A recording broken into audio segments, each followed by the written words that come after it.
So let's talk about beheadings, shall we? They're the MO of ISIS militants, not the kind of crime you'd expect to hear in a small town outside Oklahoma City. But now the FBI is investigating after a woman was beheaded while working at a food distribution warehouse. And now we are learning that this ISIS style of killing may not be a coincidence. We want to go to CNN's Martin Savage. He is following it all for us. So Martin, we're hearing that the FBI may be called in to investigate claims that he was trying to convert people to Islam. Obviously, there is a fear of copycat killings by ISIS supporters right here. What can you tell us about that? Well, as you point out, ISIS itself has put out a call to people who may be sympathetic to their cause in these nations that have now joined the coalition to destroy ISIS to launch attacks. So could this be something like that?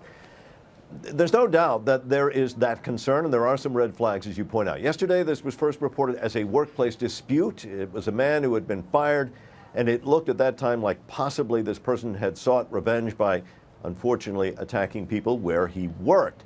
However, today we learned that that the first person he attacked was a woman. He not only stabbed her, but beheaded her. And as you point out, these days, anytime you hear that word, you think automatically of terror. Then on top of that, according to authorities, this same person who is now identified as Alton Nolan, 30 years old, is the suspect, that he tried to convert fellow employees at that plant before he was fired to becoming a member of the Islamic faith. So add those things together and people are starting to say, wait a minute here, maybe this was something inspired, or maybe in some way he was sympathetic to the terrorist causes.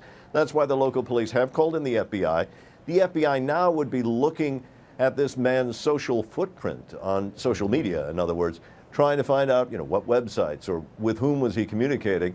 Was he actually getting orders from somewhere, or was he merely finding these videos that are readily available out there and finding that he liked what he was hearing from ISIS? We don't know. It's still being investigated. But in the heartland of America, it is sending shockwaves across the rest of the country. I have to ask you, in the beginning when the beheadings started, we heard about all the ISIS recruits that were possibly coming from the United States. There were certain things in their background, maybe the regions in the world where they originally, or they had ties to. Is there anything in this man's background that would lend to this sort of activity? From what we are hearing, and I got to warn you, this has only just begun, the investigation literally today, so it's going to take some days. But it seems that at least on the federal level, they are looking at this as if it's possibly a lone wolf. In other words, someone inspired by ISIS, but not necessarily a card-carrying member, not necessarily somebody who was flown to the United States or directed to come here to carry out an assault. It's really way too early.